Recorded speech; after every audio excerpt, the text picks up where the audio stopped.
if you were to boil it down, what's the mission of FFA? Maybe some of our listeners aren't agriculturally minded. What do you guys do? Yeah, so the National FFA is an organization that develops students' potential for developing their premier leadership, personal growth, and career success through agricultural education. Welcome to Straight to the Point.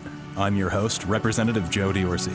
In a world of long-windedness, I'm here to deliver you the Capitol News in 10 minutes or less. So, let's get straight to the point. Welcome to the Straight to the Point podcast. This is Representative Joe D'Orsi, and I am in studio today with a special guest. She is Leah Flinchbaugh. She is the newly coined State Secretary of the Future Farmers of America here in Pennsylvania. Leah, thanks for joining. Absolutely. Thank you for having me. So this is an honor. You're part of the Eastern York FFA, and there's only a few officers. Is it on an annual basis in Pennsylvania?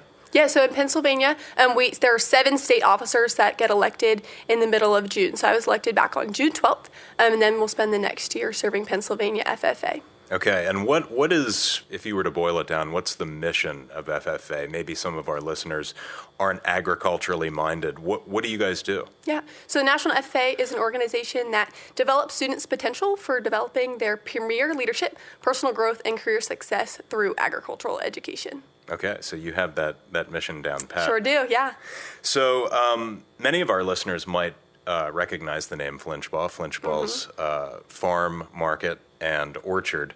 Tell me about your start in agriculture. I'm sure you got involved as a young child. Yeah. So I grew up on a traditional agricultural farm. We have an orchard, row crop operation, and then we also have a farm market as a third part of our operation. So I grew up thinning peaches in the orchard, riding along with my dad and my grandpa where they're combining and planting. And then I also worked in the orchard or in the farm market as well too, working in there once I got a little bit older. So I've kind of done a little bit of everything. And then I mostly spend my time working in the farm market is where I spend a lot of my time now. Okay, so what can visitors to Flinchbaugh's expect? I know that you have seasonal fruits like peaches, yes, probably apples too. What else? Yeah, so we have a lot of different opportunities. A lot of times throughout the summer and the fall, we'll have like pick your own opportunities. So we have different festivals on the weekends, so people can come pick your own peaches, pumpkins, sunflowers, apples, depending on the year. So that's a lot of what our grab is. That's a lot of fun to always come down. You can do wagon rides through the orchard, and then we also have our farm market, of course, so that you can come in. And then we have our local produce from our farm, but we also have local produce from neighboring counties and neighboring farms. So it's a really special opportunity, and we love having people come in saying hi. Well, I've been a frequent guest of Flinchbaugh's with my 10 and 7-year-old. There's great activities for kids there as well. So the slushy, is it called the slushy of the day? Yes, slushy. Was that your idea? No, it was not, but no. That is a major attraction. Yes, I see it on social media all the time. Is that like if you are a certain name, there's like a boy and girl name, and you get a free slushy that day? Yep, if we put your name on the board outside, then you get a free slushy for the day. So yeah. That's and amazing. It changes every day. It runs from like the end of the school year-ish normally to like the beginning of the school year. So great idea. Yeah. So off air before we started here, you were talking about how in the past you've shown lambs and goats. Tell me about that. Yeah, so through the FFA, we have something called SAEs. So they are supervised agricultural experiences. They're like our FFA projects. So I've shown market goats and market lambs through that at my county fair. So I'll get lambs and goats home in March or April, and then I'll raise them until the fair, which was actually this past week, and then I'll end up selling them there as market animals. So, yeah. So this year's York Fair, you were in attendance? I was, yep, and I showed my market goats and lambs, so yeah. Okay, so I'm going to put you on the spot with this question. Really hot topic in York County. Should the fair stay at the new July time, or should it go back to September? Well, it's definitely really hot in the summer, but it's nice in the summer because then kids don't have to miss school if they're showing, which is a big thing. But it is a lot cooler in the fall, so I don't know. I'm okay with moving it either way, keeping it or moving it, but there's definitely positives and negatives to both. I know a lot of people are going to come out for the heat, but I'll be there, so. I think I saw a poll recently that about 9 out of 10 of those polled wants it to be returned to September, Yes. and I'm one of them. We're going to get into some tougher questions here. Okay. Not really tough, but interesting questions about the future of ag. So I pulled some data, Leah, and you're uniquely positioned to answer this question because you're a young person getting into the field of ag or continuing in agriculture. In 2017, there were 53,000 about Pennsylvania farms. And just 5 years later, in 2022, there was 49,000. So that's a difference of 4,000 farms. The general trend in Pennsylvania looks like that we're slowly shrinking in terms of agriculture. There's probably a host of reasons for that. What do you think, as a young person continuing in this, obviously as a state officer for FFA, where do you think ag is going, and what are your goals as you step into the field? So agriculture is never going away, right? We need food, we need clothes on our back, we need shelter, and we need all of that, and it stems from agriculture, right?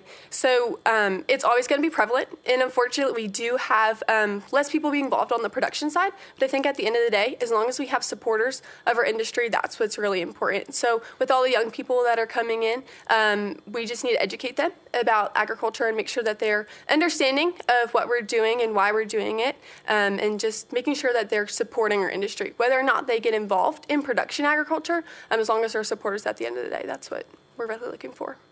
Yeah, so agriculture is still, I think at this point, PA's number one industry. Mm-hmm. There's some other great ones, like in the 47th, we have manufacturing. That's our number one industry. But statewide, it is still the number one industry. Mm-hmm. And you're right, food and crops, fruit not going away. So tell me about your future. I know we had talked at the York County banquet, ag mm-hmm. banquet, some time ago, that you're headed to Penn State. You're going to mm-hmm. study agriculture.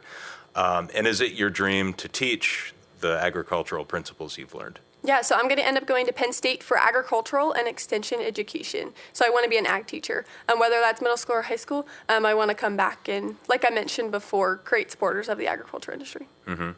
So on this program, we've talked in the past about Generation Z. You fit in that, mm-hmm. that window of Gen Z. Very interesting generation, very cause-driven. You guys, generally speaking, aren't loyal to brands like past generations, like my generation. Tell me about your observations, and you can look at it through a lens of agriculture, but where is our economy, the marketplace going as folks like you, young people, replace maybe baby boomers in the marketplace? I know a lot of times we'll find ourselves on social media, and that's a lot of times where we express ourselves. We're also able to get our information. So I think through that is where we'll find a lot of opportunities a lot of times, yeah. So there's a proliferation of young people getting into fields like manufacturing. There's actually, I read a report the other day from Axios that less Gen Z folks are headed to college. They're choosing alternative paths. Are you seeing that translate into agriculture as well? Yeah, for sure. So I know at my school, we are allowed to do something where we call school to career. So you're able to leave in the middle of the day and start working somewhere. And a lot of students will go work for somewhere through their school year, through part of the day, and then they'll actually end up getting hired there after they graduate because they've worked there. Maybe they won't end up going to school and going to college because they don't need to mm-hmm. anymore. And I think we're really taking advantage of that and recognizing that opportunity for us. So. Okay. So lightning round question here. If there's any parents or teenagers that are listening to this that they're thinking, yeah, I kind of like that path. I like what Leah's done. I'm interested in agriculture. Wherever they are, how can they get plugged into their local FFA chapter? So they can join. If they're in high school, they can join their FFA for sure. That's the easiest way to get involved with the FFA. Super great way to get involved with agriculture. But for parents involved, they can support their students if they're involved in FFA. But also some chapters, you just support them. If you reach out to your local ag teacher and ask whatever they need, if they need help with anything at their chapter level or anything like that, they'll be able to help you on a local level. Okay. So in York County, we've got the Eastern York FFA, which you're mm-hmm. a part of. What else do we have? So we have Eastern York, we have Dover, Red Lion, we have Northern, which is Gifford Pinchot FFA. We have recently added Spring Grove FFA, and we also have Cannerdale. Okay. So there you have it. A lot of options in York County. Mm-hmm. Leah, thanks for joining Straight to the Point. Absolutely. It was a pleasure having you. Thank you for having me. This has been Straight to the Point. Visit repjod.com/mypodcasts.